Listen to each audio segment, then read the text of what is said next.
back to the channel. If you're studying for the BCBA exam or just want to dive deeper into the BACB ethics code, you're in the right place. Today, we're going to practice 5 mock exam questions focused on BACB ethics code 3.14, facilitating continuity of services.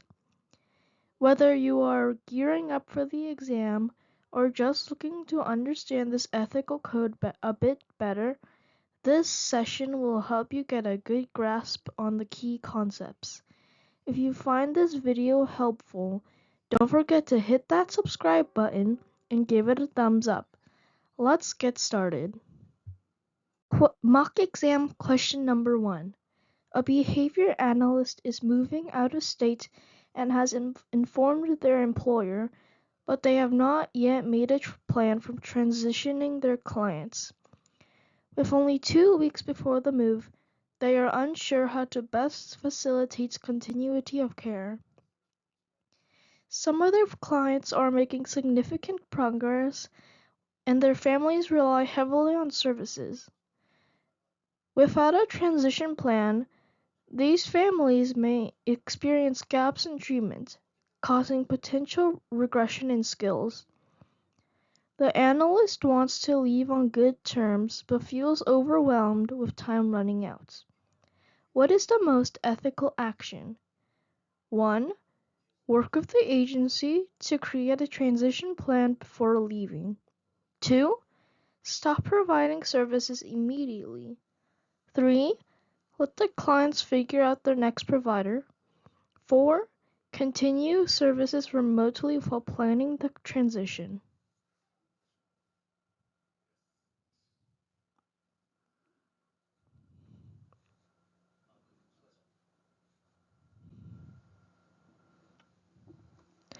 Alright, let's break down each option. Option 1. Work with the agency to create a transition plan before leaving. This is honestly the best choice. As behavior analysts, it is our responsibility to make sure our clients get continuous care without any interruptions that could set back their progress. By working with the agency to set up a solid transition plan, we ensure that clients are smoothly handed off to another qualified professional. This way, the client's well-being is prioritized and the transition stays professional. Option 2. Stop providing services immediately. This is definitely not the right call. Stopping services can be really harmful to clients, especially those who rely on regular support to keep moving forward. It could disrupt their treatment and even cause setbacks in their progress. So, this wouldn't be in the client's best interest at all and is the unethical choice. Option 3.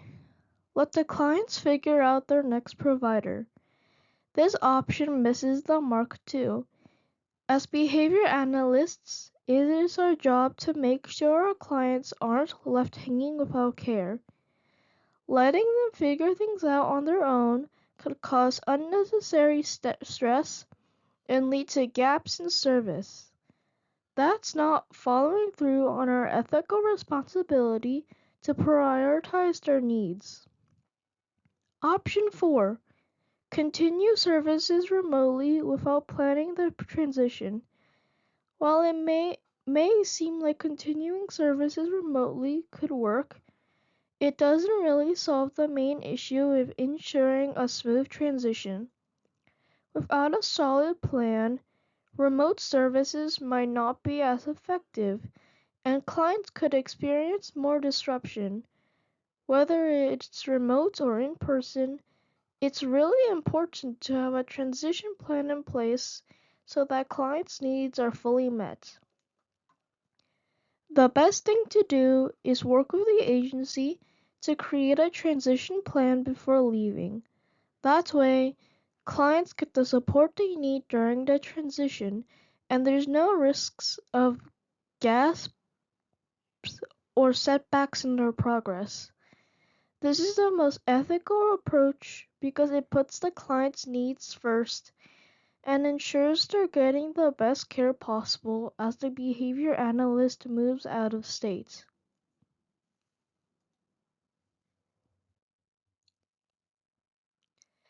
Mock exam question number 2. A family's insurance unexpectedly stops covering ABA services. The parents are unsure if they can afford private pay services, but want to continue treatment. The behavior analyst understands the importance of consistency in therapy and worries about how the sudden change will affect the child's progress. The parents ask the analyst for guidance, but the analyst is unsure of what alternatives to suggest. Without a proper transition plan, the child may miss crucial intervention opportunities. What should the analyst do? 1. Help develop a transition plan and offer alternative resources. 2. Immediately discontinue services. 3. Continue services for free without informing their agency. 4. Tell the family to figure out their options independently.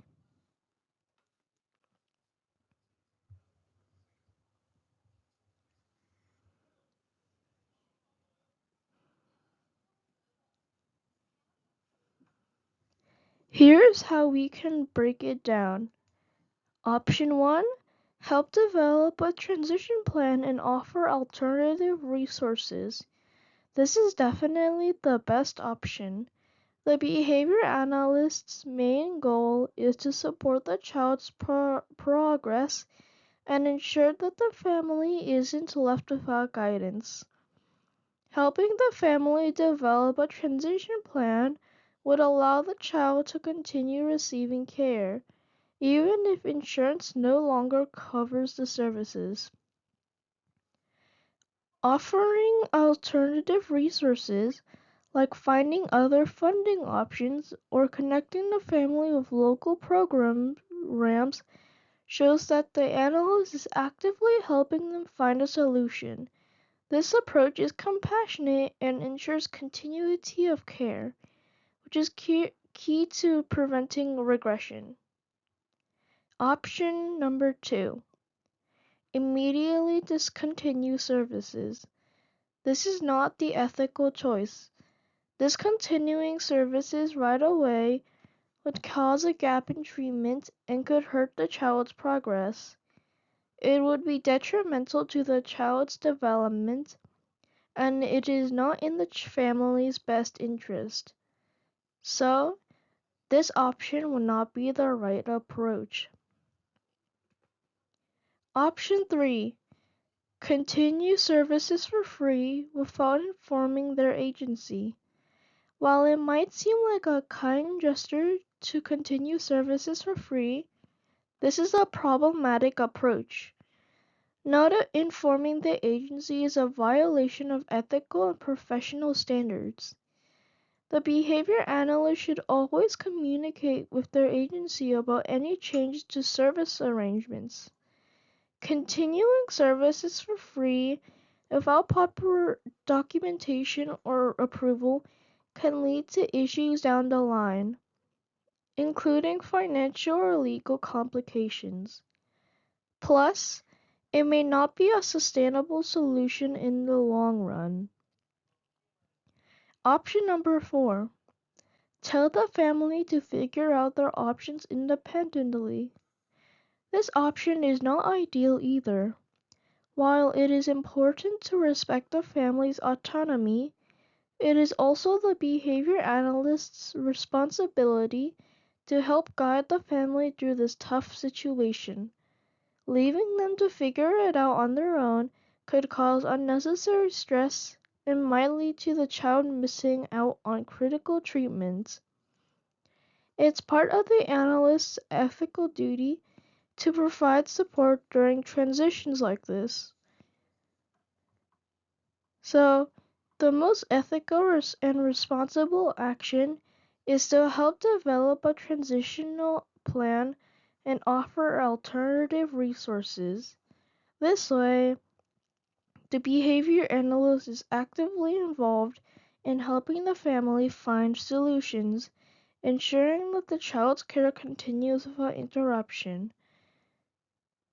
This approach is in the best interest of the child's progress and provides the family with the support they need during a challenging time.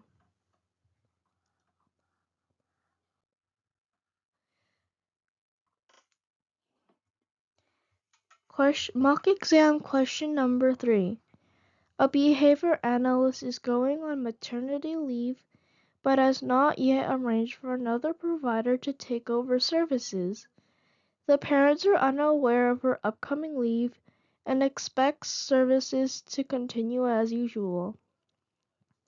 The analysts plan to return to work after a few months, but some clients will need ongoing support in their absence.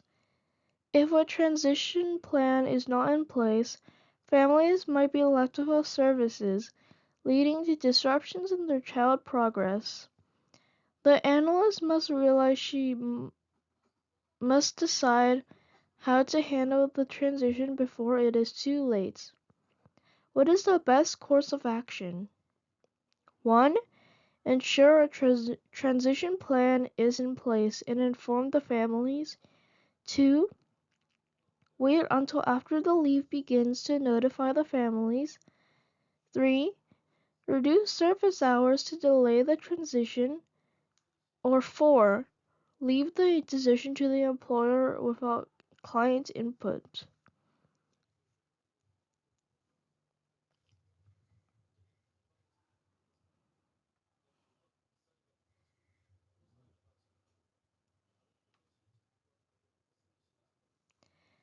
Let's break down the options.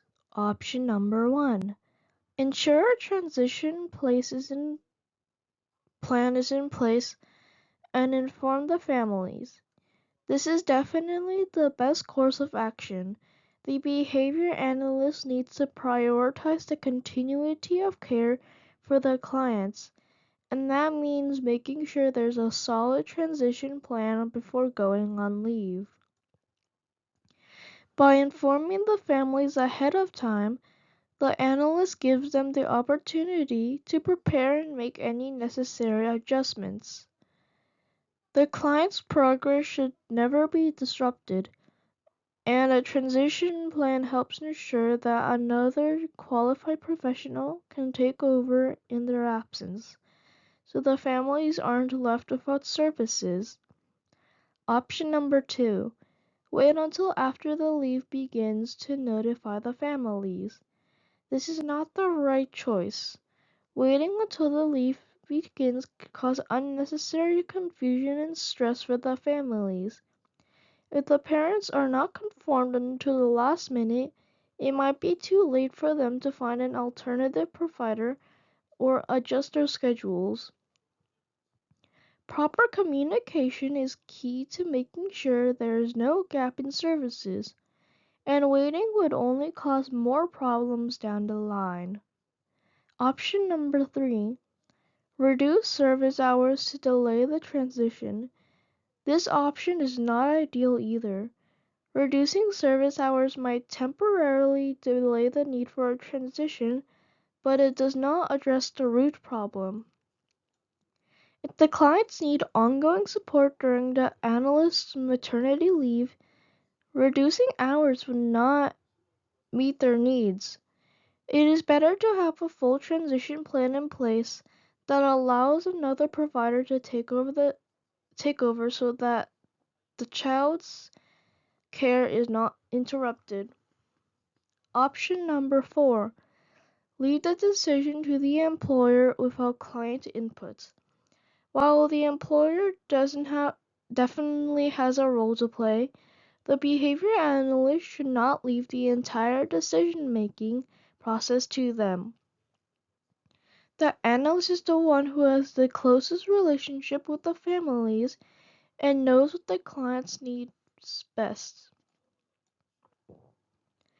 It's important to involve the clients and their families in the process to ensure the transition is as smooth as possible. Simply leaving it to the employer could result in a disconnect between the service plan and what the families need. The best approach is to ensure a transition plan is in place and inform the families. This option supports the client's needs, keeps families in the loop, and allows for a smooth handoff to another provider. It's the most responsible and ethical way to handle the situation, ensuring that the child's progress continues without disruption while the behavior analyst is on maternity leave.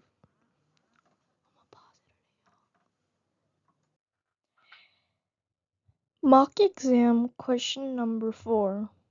A client is moving to another city where the current provider does not operate. The parents ask the analyst for help in finding a new provider. The child has been making steady progress, and their parents are worried about a potential setback if services are interrupted. The analyst knows that transitioning to a new provider can take time and may require coordination with different agencies. If the family does not receive proper support, they may struggle to find a suitable provider on their own. What should the analyst do? 1. Insist on finding a new provider and coordinate the transition. 2. Tell the parents to search for services on their own. 3. Stop services immediately. 4.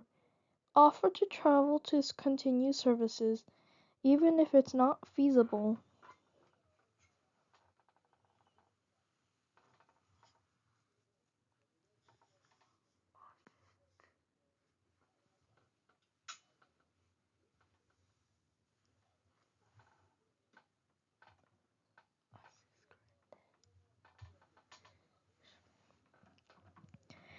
Let's break down each option.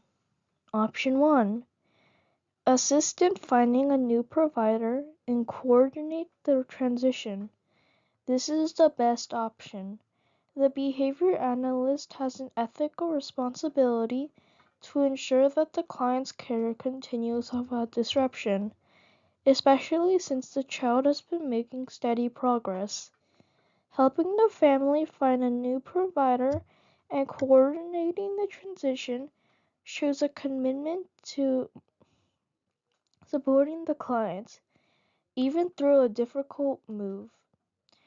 The analyst can assist by researching providers, sharing information about available services in the new area, and possibly connecting the family with the right contacts. This will help prevent any potential setbacks and ensure the child's progress continues.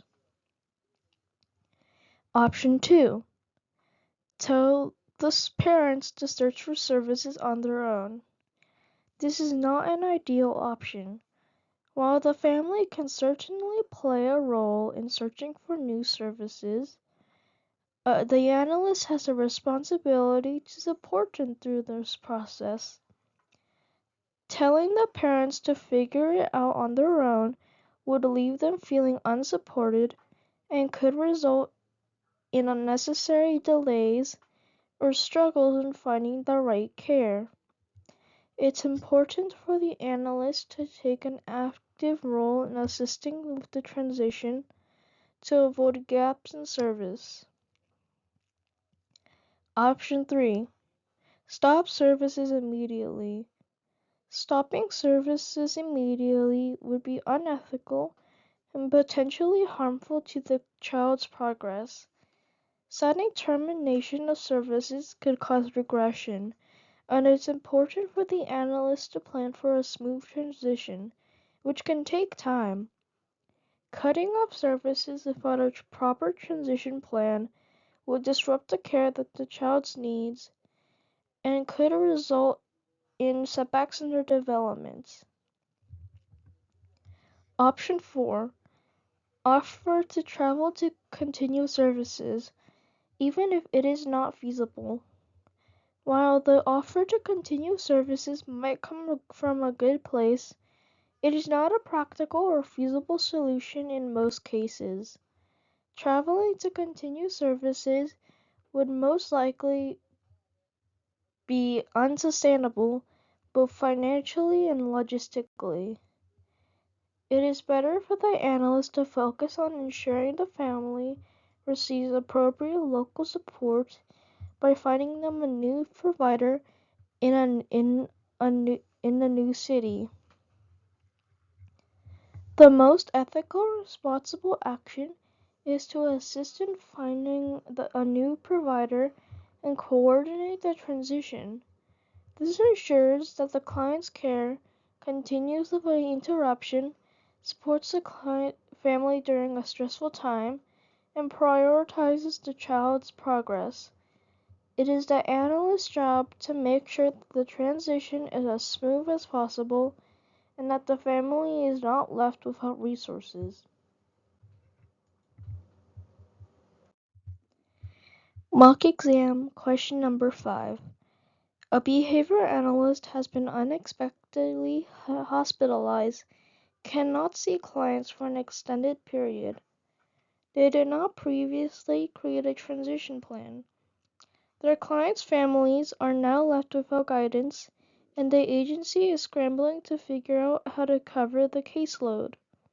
Some clients require consistent behavioral interventions, and disruptions may significantly impact their progress.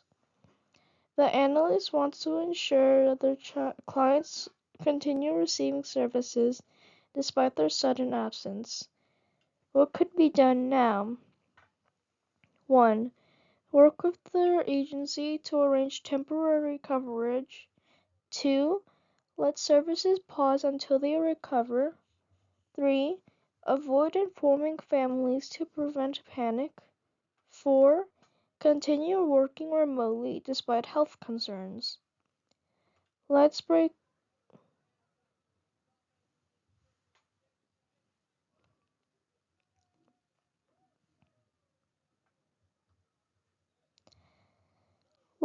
down each option. Option 1. Work with their agency to arrange temporary coverage. This is the best course of action.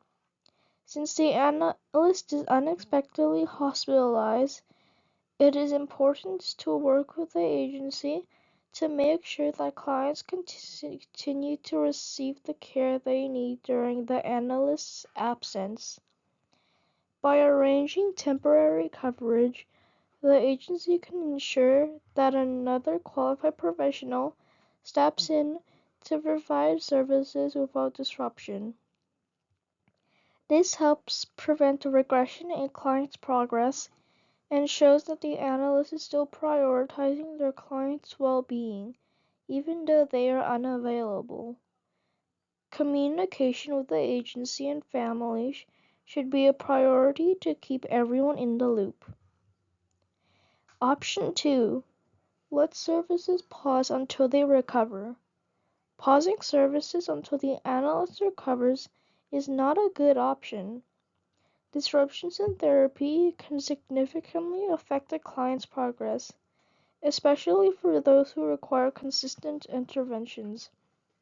Taking time off without arranging temporary coverage could cause setbacks and harm the client's development.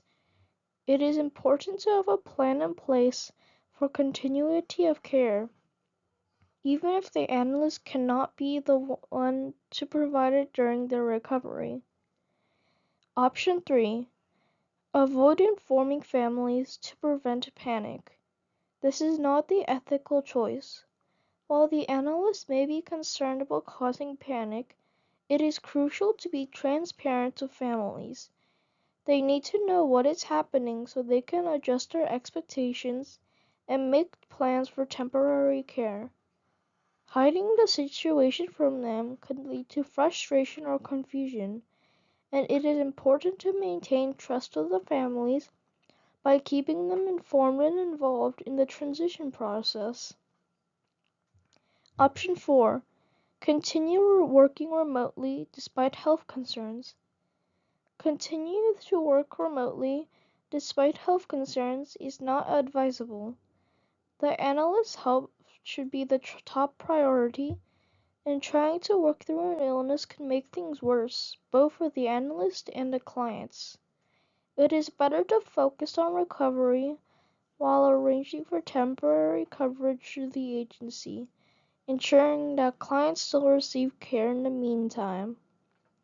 The most responsible and ethical action is to work with the agency to arrange temporary coverage. This ensures that clients continue to receive the necessary services during the analyst's absence and minimizes the risk of disruption to their progress. It also maintains open communication with families and keeps their trust intact, while allowing the analyst to focus on their recovery.